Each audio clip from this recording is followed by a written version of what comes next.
Hi everyone, I'm CA Sharon Rodrigues and welcome to FinTime. Last year में हमने ये तो सीख ही लिया है कि हेल्थ हमारी सबसे बड़ी एसेट है और बाकी कोई जगह हम इन्वेस्ट करें या ना करें, हमने सबसे पहले ये एसेट में तो इन्वेस्ट करना ही चाहिए। हेल्थ इंश्योरेंस हमारी और हमारी फैमिली की लाइफ को सिक्योर करता है और इसके अलावा हमारी वेल अर्न सेविंग्स को भी सिक्योर करता है अगेंस्ट हेल्थ केयर एक्सपेंसेस।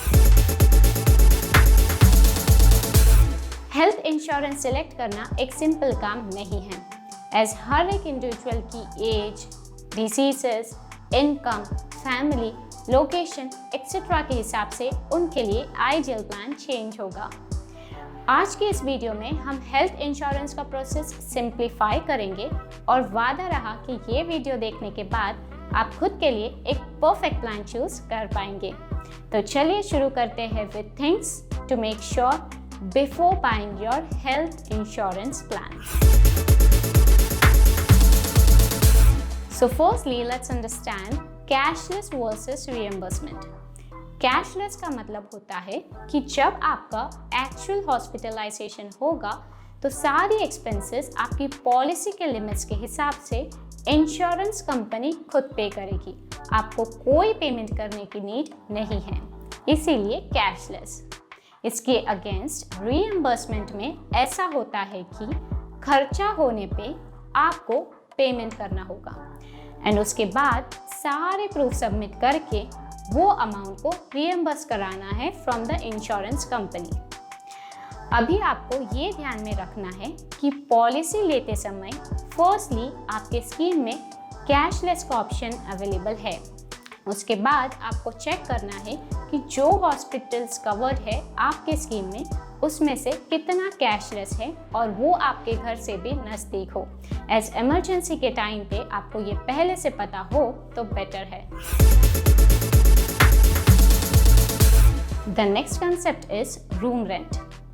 हर इंश्योरेंस स्कीम में आपको लिमिट्स मिलेगी, यानी आप वो अमाउंट तक ही क्लेम कर पाएंगे और उसके ऊपर का खर्चा आपका होगा, इसलिए ये लिमिट्स इंश्योरेंस खरीदने के पहले देखनी चाहिए। रूम रेंट का मतलब होता है हॉस्पिटल में एज अ पेशेंट एक दिन रुकने का खर्चा।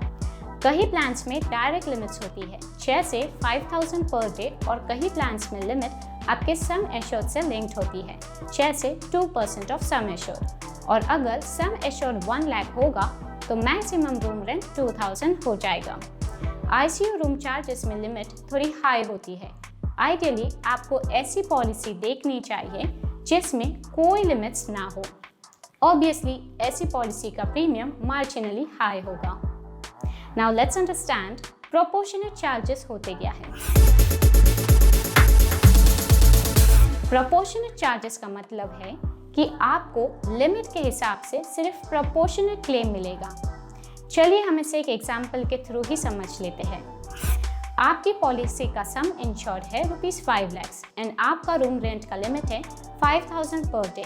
इस केस में अगर रूम रेंट के अलावा आपका बिल कुछ ऐसा आता है: medicines 25,000, test charges 10,000, doctor fees 20,000, total हो गया 55,000।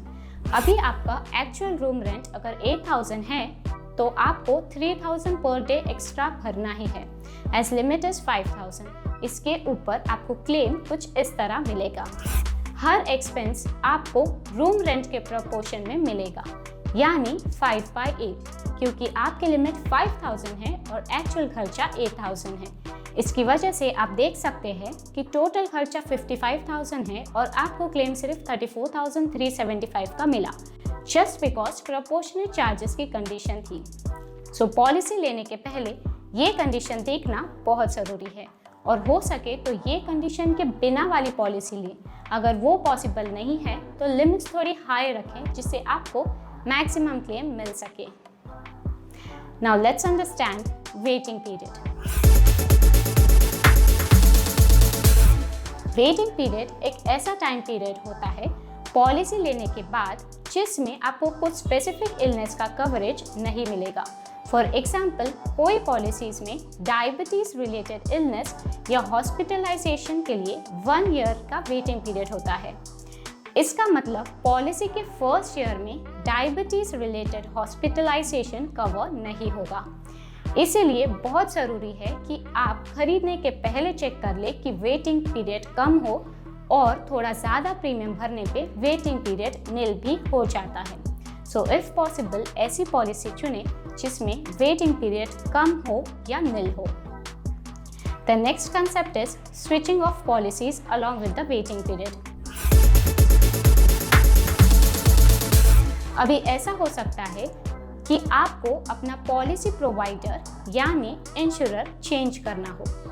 ऐसे केस में ये याद रखना इम्पॉर्टेंट है कि आप पॉलिसी डायरेक्टली स्विच कराएं, यानी न्यू इंश्योरर को बताएं कि ये डेट पे ओल्ड पॉलिसी खत्म हो रही है एंड उसके नेक्स्ट डे से ही न्यू इंश्योरर की पॉलिसी शुरू करवाएं। ये करवाने से अगर न्यू पॉलिसी में कोई वेटिंग पीरियड है तो वो आपके प्रीवियस पॉलिसी के स्टार्ट से गिना जाएगा। इसके अगेंस्ट ओल्ड पॉलिसी खत्म होने के बाद थोड़ा टाइम रुककर नई पॉलिसी ना ले। The next point is coverage of hospitals. 6th point is coverage of hospitals. आपको पॉलिसी खरीदने के पहले लिस्ट ऑफ हॉस्पिटल्स मिलती है जिसमें क्या क्या कवर होता है वो लिखा होता है। जैसे कि हमने कैशलेस के टाइप के टाइम पर डिस्कस किया कि वो हॉस्पिटल्स में कैशलेस का बेनिफिट है या नहीं। इसके अलावा आप चेक कर सकते हैं कि ये कवर्ड हॉस्पिटल्स आपकी एरिया में है या नहीं, और अगर आपको कोई स्पेशल इलनेस है तो उसके related speciality hospital example cancer specific hospitals cover है या नहीं। ये पॉलिसी खरीदने के पहले करना बहुत ज़रूरी है, क्योंकि जब एक्चुअल बीमारी या इमरजेंसी आएगी तब हॉस्पिटल ढूंढने के लिए टाइम नहीं होता है, और हॉस्पिटल के डिटेल्स रेडिली अवेलेबल होगी तो वो बहुत हेल्प करेगी। Now let's understand what is bonus. Bonus या क्यूमुलेटिव बोनस का मतलब होता है कि एक अमाउंट जो आपके सम इंश्योर्ड में ऐड हो जाएगा अगर कोई स्पेसिफिक पीरियड के लिए आपने कोई क्लेम नहीं किया। फॉर एग्जाम्पल, पॉलिसी लेने के 1 साल तक आपने कोई क्लेम नहीं किया तो नेक्स्ट ईयर के लिए आपका सम इंश्योर्ड कोई परसेंटेज लेट्स से 5% से बढ़ जाएगा। यह आपके हेल्दी होने का रिवॉर्ड कहा जा सकता है। सो आपको बस ये चेक करना है कि आपकी पॉलिसी में ये क्लॉज है या नहीं, और जितना हाई परसेंटेज होगा बोनस का उतना अच्छा। चलो आप समझते हैं कोपे होता क्या है। कोपे का मतलब होता है एक ऐसी कॉस्ट शेयरिंग मॉडल जिसमें कुछ फिक्स परसेंटेज ऑफ क्लेम आपको भरना ही होगा। फॉर एग्जाम्पल, अगर क्लेम का अमाउंट 2 लाख आता है एंड आपकी पॉलिसी का कोपे 10% है तो 20,000 तो आपको ही भरना है। इंश्योरर मैक्सिमम 90% भरेगा। इसलिए आपको पॉलिसी लेने के पहले कोपे चेक करना ज़रूरी है और मिनिमम या 0 कोपे वाली पॉलिसी लेनी चाहिए। Now let's understand family floater. Family floater का मतलब होता है एक ही पॉलिसी के प्रीमियम में आप मल्टीपल लोगों को इंक्लूड कर सकते हैं, यानी आपकी पूरी फैमिली। ये नॉर्मल इंडिविजुअल के प्रीमियम से थोड़ा कॉस्टली रहेगा बट टोटल में आपको सस्ता पड़ेगा। इसमें ये देखना ज़रूरी है कि मेजर इलनेस कवर्ड है या नहीं, एज पूरी फैमिली में अलग अलग बीमारी होने के चांसेस ज़्यादा है। आइडियली इंडिविजुअल पॉलिसी लेना बेटर होता है, एज फैमिली फ्लोटर में आपको स्पेसिफिक बेनिफिट्स मिलना मुश्किल हो जाता है। लेकिन जब छोटे बच्चों को इंक्लूड करना हो या सीनियर सिटीजन्स को इंक्लूड करना हो या इंडिविजुअल पॉलिसी के ओवर एंड अबव प्रोटेक्शन चाहिए तो आप ये ऑप्शन ले सकते हैं। अब देखते हैं क्या टैक्स बेनिफिट मिलेगा। सेक्शन 80D के अंदर आपको हेल्थ इंश्योरेंस प्रीमियम का डिडक्शन मिलता है। इंडिविजुअल अपना स्पाउस एंड डिपेंडेंट चिल्ड्रन का मिला के टोटल 25,000 डिडक्शन क्लेम कर सकता है। इसके अलावा पेरेंट्स के लिए additional deduction up to maximum 25,000 मिलेगा। अगर पेरेंट्स सीनियर सिटीजन या 60 इयर्स के ऊपर है तो 50,000 तक का डिडक्शन क्लेम कर सकते हैं। अब समझते हैं role of an agent. Agent या आपकी पॉलिसी का कस्टमर केयर एग्जीक्यूटिव एक बहुत इंपॉर्टेंट पार्ट प्ले करता है।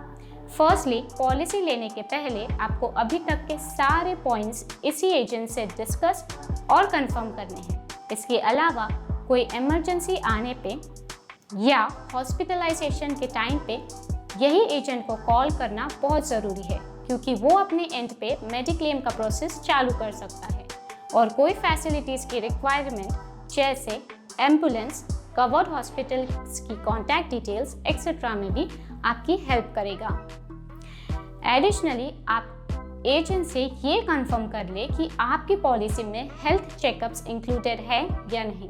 अगर नहीं है तो नॉर्मली थोड़ा एडिशनल प्रीमियम पे करने पे आपको इंश्योरर ही रेगुलर हेल्थ चेकअप्स प्रोवाइड कराता है, along with advice from doctor on results, जो करना काफ़ी इम्पॉर्टेंट है। सो ये पॉइंट भी अपने एजेंट से डिस्कस कर ले।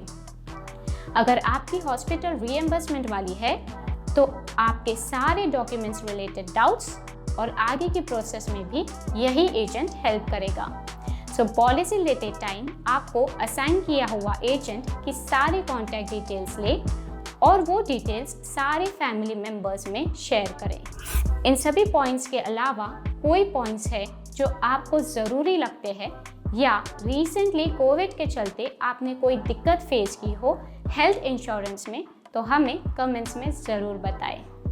होपफुली ये वीडियो के बाद हेल्थ इंश्योरेंस की टर्म्स और कंडीशंस आपको समझ आई हो, जिससे आप एक इन्फॉर्म्ड डिसीजन ले सके। अगर आपको ये वीडियो अच्छा लगा हो तो आप इस वीडियो को लाइक और शेयर ज़रूर कीजिए। Thank you.